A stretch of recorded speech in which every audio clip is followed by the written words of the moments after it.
पर कब्रिस्तान कमेटी का नया गठित किया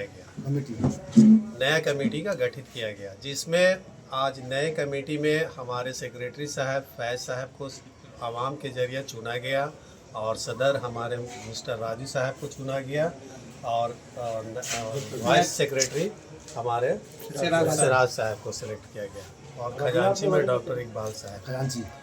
और इस कमेटी से आने वाले न्यू जनरेशन के लिए जो भी आमदनी का जरिया बनेगा उसके पढ़ाई एजुकेशन पे खर्च को किया जाएगा इंशाअल्लाह। आपका परिचय? आपका परिचय? मेरा नाम डॉक्टर मोहम्मद इकबाल अख्तर। बहुत सुनहरा अवसर है और मोहल्ला के जितने भी आवाम हैं उनका बहुत बहुत शुक्रिया। इस चीज़ का बहुत पहले ही पहल करना चाहिए था। चलिए कोई नहीं, देर आए दुरुस्त आए। मसला ये है कि हमारी कौम जिस मोहल्ले से हम लोग बिलोंग करते हैं उस मोहल्ले में तालीम और एजुकेशन बहुत सारी चीज़ में हम लोग वंचित हैं। तो इस बारे में हमारे कौम के जितने भी लोग हैं और यहाँ मोहल्ला के जितने भी आवाम लोग हैं बहुत उत्साह के साथ हमारे बातों को रखा गया और उनके देख रेख में आज हमको सेक्रेटरी के पद में छोड़ा गया। जिला प्रशासन और सरकार से क्या उम्मीद अपेक्षा रखते जिला हैं? प्रशासन का तो हमेशा सहयोग रहा, आप लोग ज़्यादा बेहतर जानते हैं और हम लोग कोशिश यही करेंगे कि जिला प्रशासन का हम लोग के प्रति ज़्यादा ही सहयोग रहे और हम लोग कोशिश करेंगे कि अच्छे तरीके से हम लोग उनको भी सहयोग करें। आपका परिचय? मेरा नाम मोहम्मद फैज़ है और मोहल्ला मुगल कुआं के सेक्रेटरी से नियुक्त किए गए हैं। टिल्ला के कब्रिस्तान की कमेटी के पद पर नियुक्त किया गया।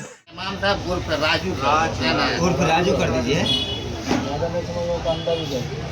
उर्फ राजू आप भी कर सकते हैं, ठीक है। सेक्रेटरी साहब हो गए, नायब सेक्रेटरी के रूप में मोहम्मद सिराज साहब राइन, समझ गए। और खजांची के रूप में मोहम्मद इकबाल साहब। डॉक्टर मोहम्मद इकबाल।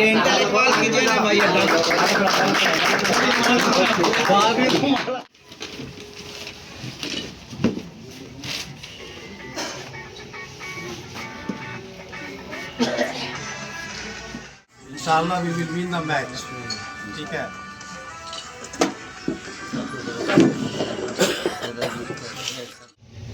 का चुनाव किया गया जिसमें सभी उपस्थित लोगों ने सदर के रूप में मोहम्मद मंजर इमाम साहब को सदर बनाया गया है, जिसमें सभी लोगों ने उपस्थित होकर एक मत में एक स्वर में मंजर साहब का नाम प्रस्तुत किया। उनके विरोध में कोई आपत्ति नहीं दी गई, इसलिए सभी ने के आदेश के आलोक में आम आवाम के आदेश के आलोक में इनको सदर मनोनीत किया।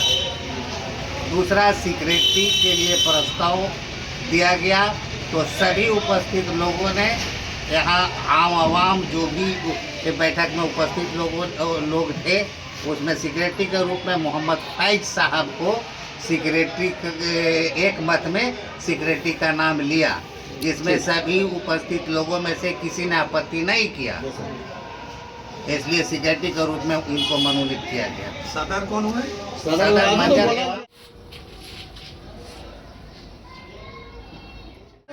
उठाओ।